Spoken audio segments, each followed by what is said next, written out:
Hello and welcome back to Coinscrum Markets here for our regular Friday wrap. Welcoming back Nick Mancini, Chief Community Officer at Trade the Chain. Hi, Nick.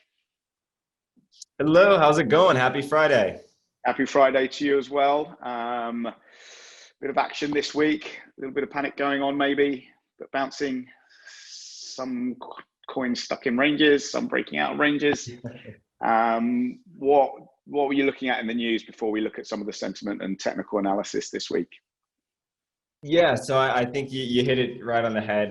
Bit of a wonky week for sure. We kind of started out with some interesting news, and I'll kind of start on the bearish end of things because the week basically began with Sunday evening, which I guess was China's Monday morning. China basically called all the banks together for a furtherance or a solidification of their view of banning cryptocurrency trading or supporting transactions or companies via any sort of centralized banking. So that was a big hit. And then we saw MicroStrategy announced a $500 million Bitcoin purchase literally 12 hours after that. So, China says no Bitcoin, MicroStrategy says, give me $500 million worth of Bitcoin. So that's an interesting development.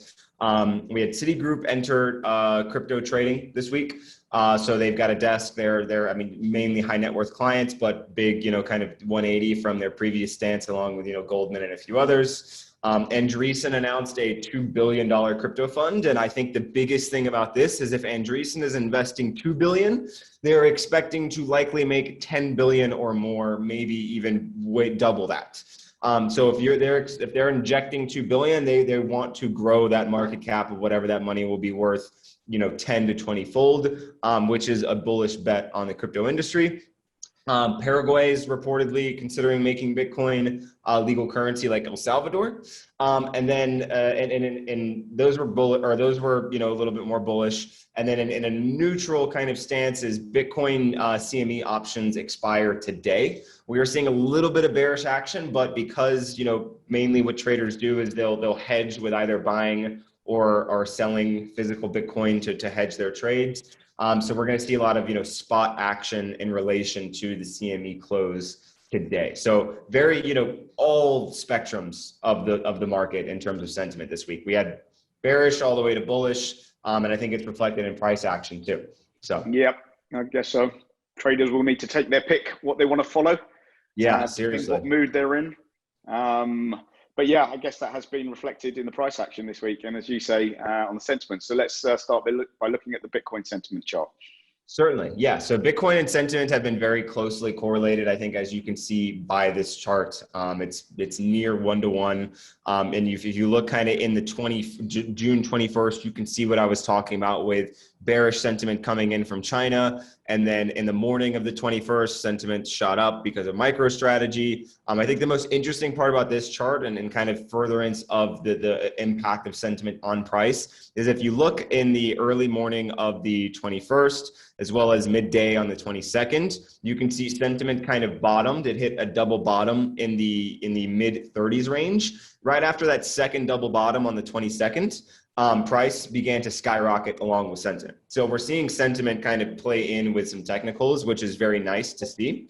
And we're now currently today, like I said before, the CME news is technically neutral, but it's kind of leaning a little bit bearish because the market's very uncertain and we're not seeing any crazy price movements around it. So expect a bit of a sell-off today as the market figures out, what it's looking for over the weekend. So I think if we just kind of move right onto the technicals, because if we already know that sentiment's impacting price, we already know sentiment's kind of leaning a little bit south. Now, where do we want price to catch and what does that look like over the weekend? So I think the biggest part about Bitcoin technicals is the bullish RSI divergence that we saw happen, I think 2 or 3 days ago. So that has obviously had a material positive effect on price as we saw 3 days worth of green candles. But it found resistance at the 50-day moving average for the daily chart. I have a couple arrows pointing around the chart. I'm going to start on the right side where we can see support is around the 32.5K area. If that breaks, then we want to see 31.5K hold. And then I wanted to highlight the massive, or not massive amount, but larger than average trading volume that took place over this week as well. With more volume means more interest. More volume generally means can mean higher prices if it is sustained. So we would like to see this volume that I pointed out continue to rise over the weekend and into next week, showing that Bitcoin is quote unquote, back in vogue and is a hot asset for traders to trade. So we hope to see 32.5K hold today, if not 31.5. Over the weekend, I'm neutral. I'm not, going to go super deep into Bitcoin, but I may place a few trades. But I think, given that the options expiry today, I would say it's maybe better to place a bet potentially Monday or over the weekend. Mm-hmm. Yeah, we'll come on to the Bitcoin dominance chart soon that you've been discussing the last few weeks, and around that is obviously Ethereum. And you've been, last few weeks you've been pointing out that you've been slightly bearish or more bearish on Ethereum than on Bitcoin. What we're looking at here on the Ethereum technical chart. Yeah, and I hate to keep kind of beating the bearish Ethereum drum. I don't want to be that guy, but I read what the markets tell me. I'm not one of those that's just shouting from the mountaintops to do it. But unfortunately, I have been correct over the past 2 weeks with Ethereum kind of moving on the downturn, heading into that 1800 area. And right now, as it's sitting on the 200 moving average for the daily chart, which if you've been following kind of the Bitcoin death cross narrative, the 200 MA on the daily chart is a very key moving average and support and resistance level. So right now it's acting as support. It's currently breaking just beneath that on the current candle. So if it does break that today, which I believe the candle will close at 8 p.m. Eastern Standard Time, if that does break, then I would say 1600 is likely, with a potential lower, bound being 1500 for Ethereum. Now, if it does get down there, I'm probably going to throw in a good chunk of money personally.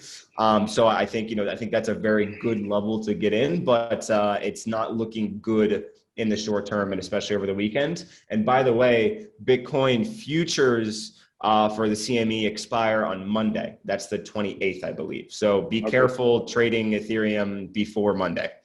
Yeah. Okay. Yeah, I've been keeping an eye on that one as well. I'm kind of an Elliott wave kind of guy and looking at the long-term charts.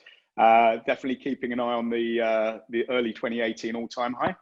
While we stay a bit above that for Ethereum, it's a positive sign. And again, not trading advice, but potentially good risk-reward positioning, buying in front of that previous all-time high. Because if we do bounce and start moving back up, then the risk-reward could be quite good on that one, with stops just below that all-time high.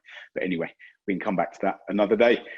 So yeah, we've been looking, as I said, again, we'll come onto the dominance chart specifically soon. But the dominance obviously is with Bitcoin versus all of the alt market. We're seeing some weakness here in ETH, but you wanted to look at this Cardano chart and maybe see something different there that's not reflected in the ETH chart.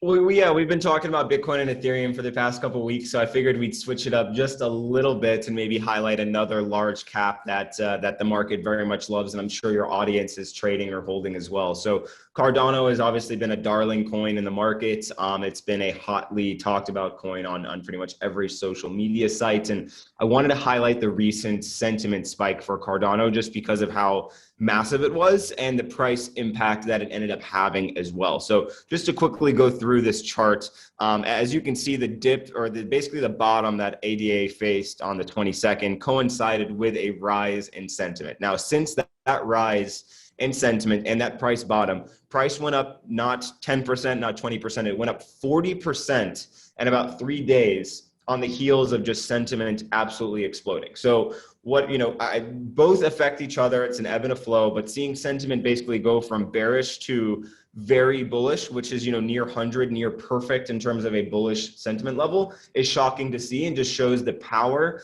that the ADA army or the holders of Cardano kind of have over the market and the narrative as well. To see a coin that strong in terms of narrative and sentiments and then have price action do, 40% is very crazy. So I would encourage, check out Cardano, follow that chart. There's probably some great opportunities coming up as well, even after that big boost.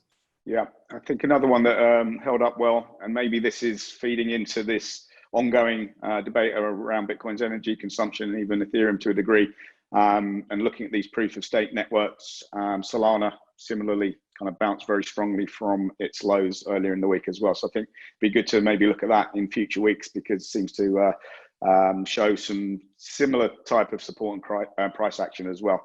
So just to finish up then, Nick, discussing these different tokens, back to finishing up on the Bitcoin dominance chart overall, what we're looking at here.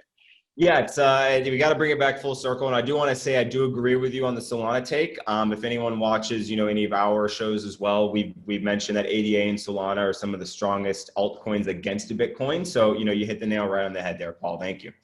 And in terms of Bitcoin dominance, like I said, bringing it back full circle, we want to understand how Bitcoin is going to affect all of these other alts, even the strong ones. So we're going to bring it back to Bitcoin dominance, another week. And I did say we should see resistance at 49%. And right now we're in the mid 47 area. So expect it to potentially rise another percent, another 0.5%, something around that, before reaching some type of resistance. And it's funny, if we wait a few days, Ethereum, like we said with the CME options expire, or CME futures expiry, if Ethereum reaches a bottom on Monday and and Bitcoin kind of begins to rise over the weekend and stuff like that, we may actually see that divergence in Bitcoin dominance, where Bitcoin dominance tips out, Ethereum bottoms, and, altcoins may have a little bit of fun after Bitcoin showed strength. So, it's crazy, the narratives that you can build off of understanding how Bitcoin's moving, how Ethereum's moving, and then the Bitcoin dominance effect of the rest of the market. So I just think that this chart is very fascinating.